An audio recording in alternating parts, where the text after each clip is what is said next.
नमस्कार, जय भोले। मेरा नाम नितिन है। ये है चाचा के फैक्ट्स, कहानियां सुनाता हूँ। आज की कहानी एक गर्ल्स हॉस्टल से जुड़ी है, जिसका जो सबसे पहला ओनर था, जिसने ज़मीन खरीद के उसे बनाना शुरू करा, उसे 3 साल तक काम को रोकना पड़ गया था। पहले उसने काम शुरू करा।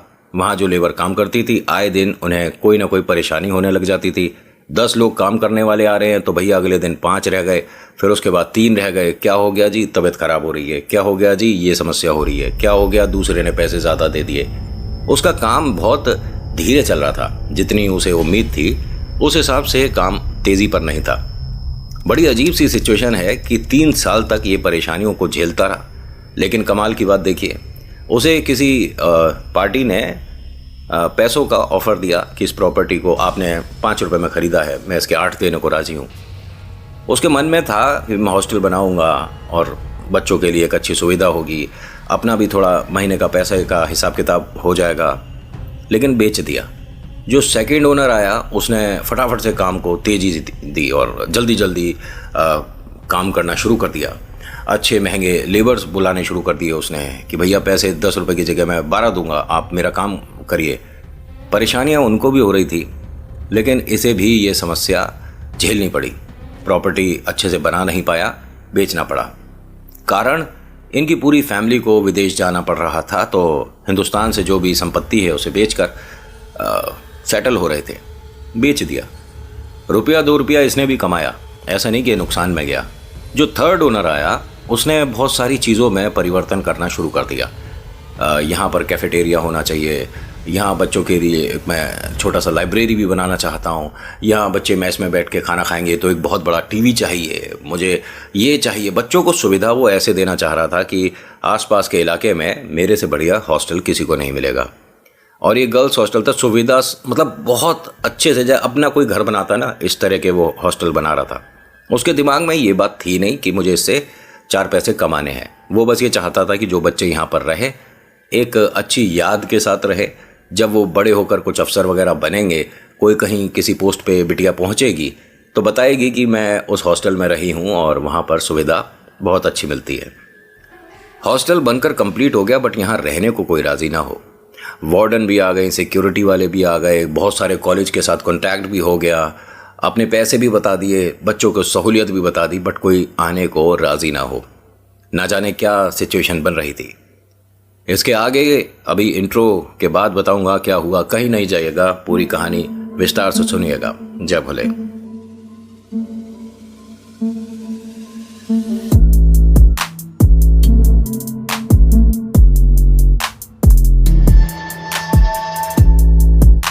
अच्छा, कहानी के भीतर जाए उससे पहले रिक्वेस्ट है, नीचे बात हुई है यूट्यूब से, बटन्स रखवा दिए थे तो आपको दबा देने चाहिए। Like, share, subscribe, comment, it's up to you. अगर अच्छी लगती है कहानी तो थोड़ा सा सपोर्ट कर दिया करो। लाइक और शेयर ज़रूर करा करो और कमेंट में अपने विचार कि आपको आज की कहानी कैसी लगी। ठीक है। हॉस्टल को बने हुए तकरीबन 8 महीने हो गए। वो जो नए मकान, नया दुकान या नया हॉस्टल इस तरह का होता है, उसमें पेंट की खुशबू कुछ समय तक रहती है और एकदम नई नई जगह आते हैं तो अच्छा सा भी लगता है। लेकिन ये मानिए कि 8 महीने बाद इनके मालिक जब दोबारा इस जगह राउंड पर आए तो पूरे हॉस्टल में कोई ऐसी दीवार नहीं बची थी जिस पर पेंट ना करवाना पड़े। 8 महीने में कलर खराब नहीं होते। ये 4 मंजिल इमारत है, बहुत खूबसूरत उसने बनवाई थी। लेकिन अब मन में बहुत गुस्सा आया कि यार, मैंने पैसे जिसने जो मांगे वो दिए। यानी जो पेंटर थे, जो पुताई वाले थे, मेरे से पैसा तो कमा कर ले गए, लेकिन मुझे उन्होंने वो अच्छा काम करके नहीं दिया। इतनी जल्दी पेंट वगैरह ख़राब नहीं होते। किसी और को बुलाया गया, अपॉइंट करा गया, उसने पूरे अच्छे से दोबारा से पेंट वगैरह किया। ना जाने क्यों वो जो पेंटर है इनसे बार बार आकर एक कमरे को कहता था कि इस कमरे को थोड़ा साफ़ करवाओ। वहाँ पर लड़के जब पेंटिंग कर रहे थे, मतलब, तो उन्हें बड़ा अजीब लग रहा था, स्मेल आ रही थी। उस कमरे में विंडो है, खोल देते हैं तब तक तो हवा ठीक सी लगती है, जैसे ही बंद करते हैं तो बहुत गंदी बदबू आती है। और वो कमरे का मतलब ऐसा कोई हिसाब किताब नहीं, उसमें कुछ ऊट पटांग चीज़ें दिखी हों या भूत प्रेत आत्मा वाली कोई बात हो, कुछ भी नहीं था उसमें। उसने कहा ठीक है, आप पेंट कर दीजिए, मैं उस कमरे को साफ़ करवा दूंगा। अरे कमरे के अंदर कोई चीज़ रखी नहीं है तो सफाई क्या होगी? ज़मीन एकदम साफ है, मार्बल टाइल जो भी लग रहा है, किसी तरह की कोई परेशानी नहीं है, एकदम बना खूबसूरत था, बट उसमें कोई नहीं रहने आ रहा तो इस खूबसूरती का क्या करें? इनको ऐसा लगने लगा कि भाई हो सकता है कि मेरे पैसे जो हॉस्टल की फ़ीस है ज़्यादा हों, इसी वजह से बच्चे यहाँ तक नहीं आ रहे। खैर कोई बात नहीं, अभी कॉलेज खुलने में 2 महीने हैं और इस वक्त मुझे पैसे इसके घटा देने चाहिए। उसने पैसे घटाए, थोड़ी सहूलियत बढ़ा दी, खाने वगैरह में अच्छी अच्छी चीज़ें और ऑफ़र हो गई। बच्चों ने धीरे धीरे करके आना शुरू कर दिया। अब वो हिसाब किताब था कि अपने हॉस्टल को और बच्चों को सबको देखकर बहुत खुश था कि पूरा हॉस्टल भर गया है। 35 बिटियां हैं यहाँ पर, 35 गर्ल्स हैं जो कि कोई किसी कॉलेज से है, कोई किसी कॉलेज से है। सब एक दूसरे से मिल रही हैं, बात कर रही हैं। वार्डन ने बहुत सारे नियम कायदे कानून बताए हैं और एक अच्छा सा माहौल है। जब आप 12th से कॉलेज में आ रहे होते हो ना, तब आपके सपने बदल रहे होते हैं और ऐसे में आपकी हॉबीज़ भी बदलती हैं। ऐसे में आपकी सोच जो बदल रही होती है उसमें नेगेटिविटी भी आ सकती है। होता क्या है कि इस हॉस्टल में एक लड़की थी, रितिका, और जिसके वो रूम में आई थी उस लड़की का नाम दिव्या है। वो पहले से थी और रितिका उसके बाद आई थी। रितिका को किस्से कहानियों में बहुत इंटरेस्ट था और वो इतनी ज़्यादा इंटरेस्टिंग कैरेक्टर बन चुकी थी कि हॉस्टल में लोग टीवी बंद करके खाना खाते में रितिका की बातें सुनते थे। पता नहीं कौन कौन से गांव के कौन कौन से किस्से सुनाया करती थी। इसके पास हॉन्टेड जगह विजिट करने के बहुत अनुभव हैं। ये बताती है कि इसके पिता ने तकरीबन 3 साल तक कब्रिस्तान और शमशान घाट के आसपास काम किया है। वो पहले सब्जी लगाते थे, फिर उसके बाद चेंज करा। आज की डेट में अच्छे खासे बड़े फूड वेंडर बन चुके हैं। पिता की मेहनत 30 साल की आज भी हमें याद आती है। एक छोटी सी ठेली से अपने ट्रक चलते हैं अब इनके, मतलब पैसे वाले लोग हैं, ठीक है। बहुत कम समय में किस्मत ने इतना ज़ोरदार साथ दिया कि आज एक अच्छे मुकाम पे हैं। पापा की मेहनत की वजह से ही मैं एक अच्छे कॉलेज में एडमिशन ले पाई और इस बढ़िया हॉस्टल में आप सबके बीच आ पाई। रितिका और दिव्या ये दोनों दोस्त बन चुकी थीं और रोज़ रात को रितिका खाना खाते में सभी को कोई एक डरावना किस्सा बताती थी। सबको इंटरेस्ट तो आ रहा था, लेकिन रात में सोते में डर भी लगता था। ये जो रितिका है ना, इसे घरेलू नुस्खे भी बहुत सारे पता थे। अगर बाई चांस किसी को खांसी हो रही है, कभी कभी बाल अटक जाता है, तो आप पानी को काट के पिएंगे तो उससे आराम मिल जाता है। आपकी कमर में बहुत ज़्यादा कभी दर्द आ गया तो पैर पीठ पे लगवा सकते हैं सुबह सुबह। और बहुत सारी और ऐसे ऐसे टोटके जो कि काम करते हैं, असर करते हैं। हर किसी के घर में ये चीज़ें कभी ना कभी करी गई होंगी और सुनी भी होंगी आपने। ये हॉस्टल में भी ये बताने लग गई थी। किसी को कोई बात होती थी तो सब आती थी इसके पास कि रितिका कुछ बता दे। तो रितिका दिव्या दोस्ती को तकरीबन 4 महीना बीत चुका था। पूरे हॉस्टल की फेवरेट हो चुकी थी रितिका। इसके मॉम डैड आते हैं मिलने एक बार, तो वो देखकर बहुत खुश होते हैं कि मेरी जो बिटिया है बहुत पॉपुलर है यहाँ पर, और हंसते हैं कि इसकी किस्से कहानियाँ हम भी बहुत सुनते थे, अब आप सबको ये परेशान करती होगी। तो सबने कहा कि नहीं, परेशानी वाली बात नहीं, अगर रितिका यहाँ नहीं होती तो हम सब तो यहाँ परेशान हो जाते। पूरे दिन टीवी कौन देखता है, और हॉस्टल में हर किसी से पूछिए, हर कोई इसे पसंद करता है। लेकिन आगे सिचुएशन कुछ ऐसी थी, हर किसी ने कहा कि इसे हॉस्टल से निकाल दो। दिव्या खुद ये वार्डन से जाकर कह रही थी कि मुझे इसके साथ रूम में नहीं रुकना है, या तो इसे हॉस्टल से निकाल दो या मेरे लिए कहीं और कोई व्यवस्था करो, कमरे में इसके साथ तो नहीं रुकूंगी। इतनी फेवरेट होने के बाद ये सारी सिचुएशन कैसे बनी? जब आपकी ज़िंदगी में नेगेटिविटी आती है, प्रेत की कोई हवा, कोई झलक, कुछ भी आती है, तो आप अपनी बातें सामने वाले को समझा नहीं पाते हो। आप जो कहना चाहते हो सामने वाले को मजाक लगता है या कहानी लगती है। मुझे बहुत सारे लोग पूछते हैं, जो तू कहानियाँ सुनाता है मनगढ़ंत है, ये मन से बनाती है, ऐसा कैसे हो जाएगा? ठीक है, आप कहानी मानो ना, कौन मना करता है? मैं आपको कोई प्रूफ दे रहा हूँ कि इनके साथ हुआ है, इन्होंने मुझे कहानी भेजी है, ये ऐसी सिचुएशन में आ गए थे, आप मानो, यकीन करो। और मैं कुछ नहीं, आपको नहीं माननी मत मानो। दुनिया भर की कहानियाँ आती हैं, ऐसी एक कहानी मानकर सुनते रहो। अगर कुछ सीखने को मिल गया तो ईश्वर ना करे कभी साथ हुआ तो पता चल जाएगा कि कौन से दरवाजे से बाहर आना है। वरना प्रेत की गतिविधि में दरवाजे तो दिखाई देते नहीं, चारों तरफ से सिर्फ दीवार दिखती है। खैर होता क्या है कि रितिका जो कि सभी की फेवरेट थी, मॉम डैड को भी ये बड़ा अच्छा लगा, पूरे हॉस्टल में सबको पसंद है। अब धीरे धीरे दिन बीत रहे थे, मम्मी पापा अपने घर जा चुके थे और रितिका सबको हर दिन कोई एक नई कहानी बताती थी। समय सही चल रहा था। एक बार की बात है, वार्डन अच्छे से सजा रही थी पूरे कैफेटेरिया को, पूरी कैंटीन को, और हैप्पी बर्थडे वगैरह लगाया जा रहा था। रितिका ने आकर पूछा कि मैडम किसका बर्थडे है। मैडम ने बताया कि हॉस्टल में से ये एक लड़की है, उसका बर्थडे सेलिब्रेट होगा और आज सबको बहुत अच्छा अच्छा खाना मिलेगा। नॉन वेज भी है, बिरयानी भी है, ये भी है, डोसा भी है, चाउमीन भी है, छोले भटूरे भी हैं। अब सभी लड़कियां बहुत ज़्यादा खुश हैं, लेकिन उनके मन में एक अफसोस रहा कि दुनिया भर की आपने सारी चीज़ें रख दी, दुनिया की सबसे अच्छी डिश तो आपने रखी ही नहीं है। मैडम ने कहा क्या, पानी पूरी?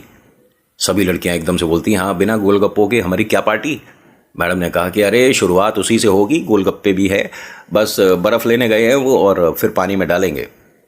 अभी आवाज़ आई बाहर से कि मैडम बर्फ़ आ गई, इसे अंदर मेरी कोई मदद कर दो तो ले आते हैं। रितिका ने कही कि आप रुकिए, मैं भैया के साथ जाके मदद करते रसोई में रखवाती हूँ। अब रितिका बाहर गई। अरे तुम क्यों आ गई?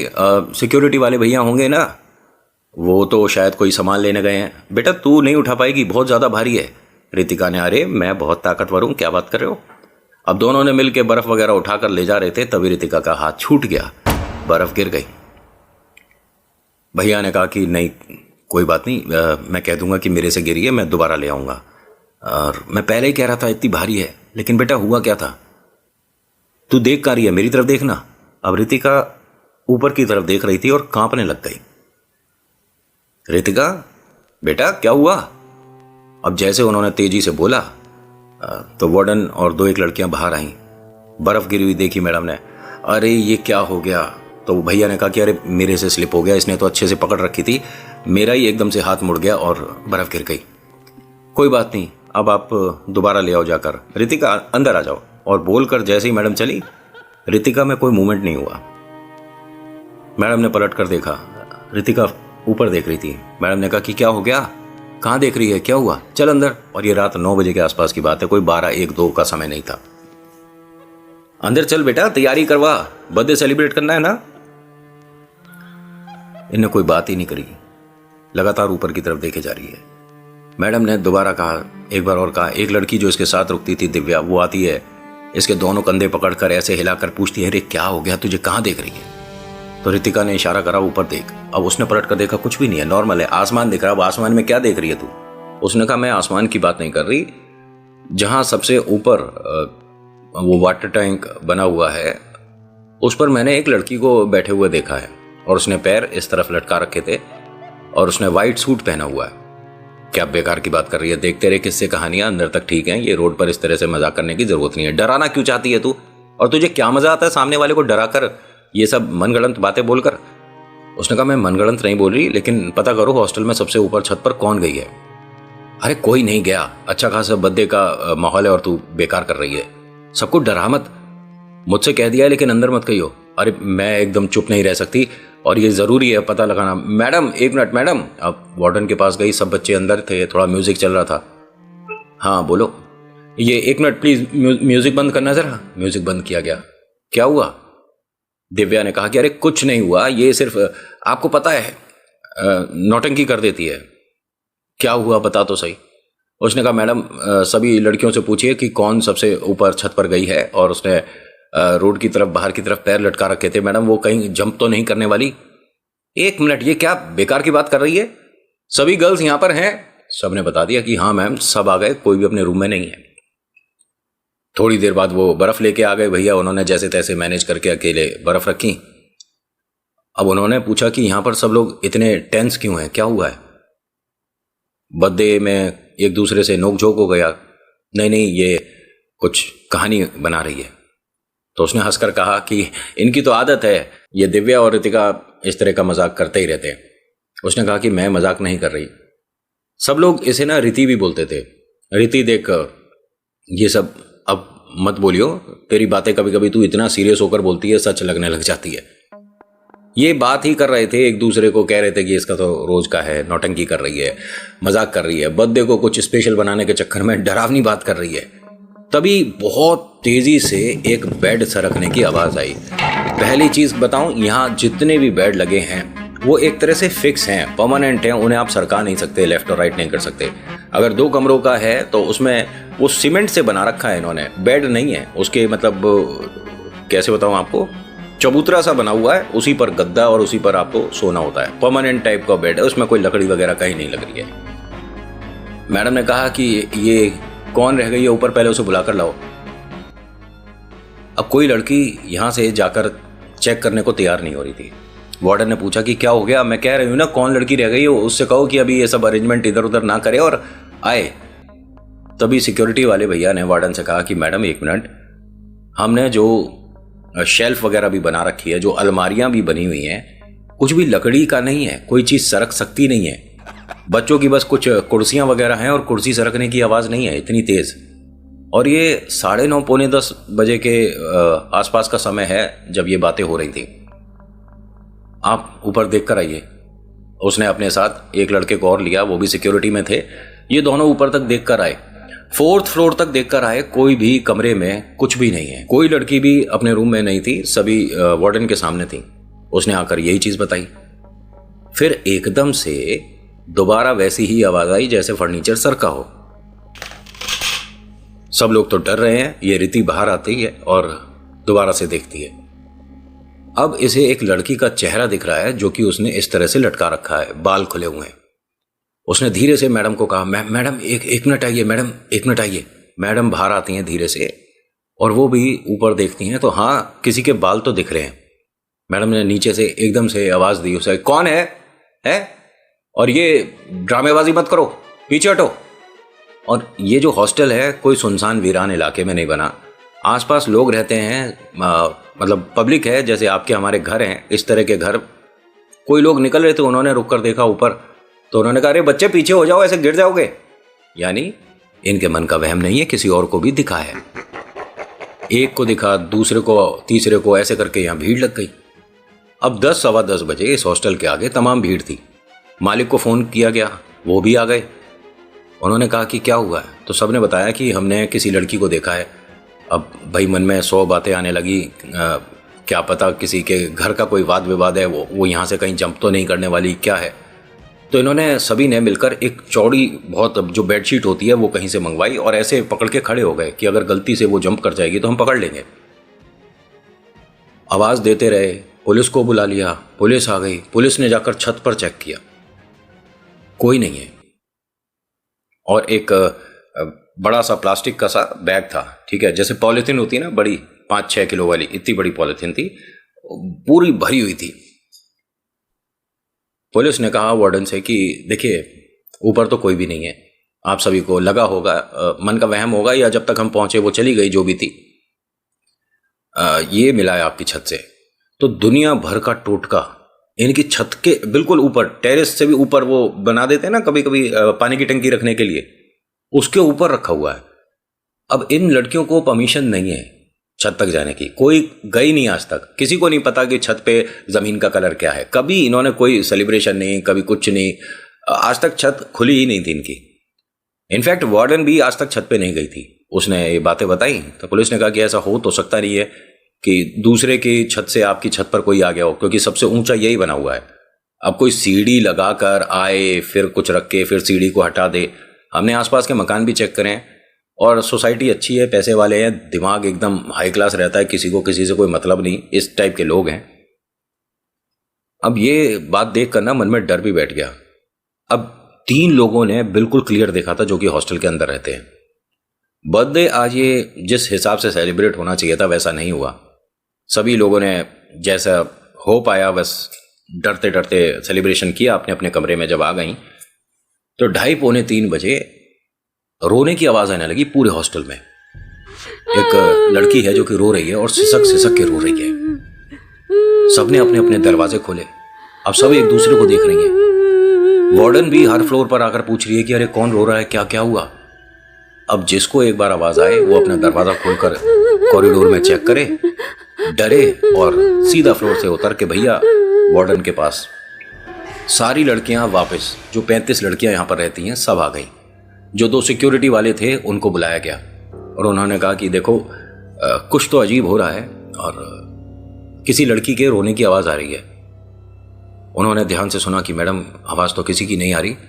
तो रिति ने और दिव्या ने कहा कि मैडम बाहर जाकर देखते हैं, कहीं वो लड़की दोबारा तो नहीं बैठी।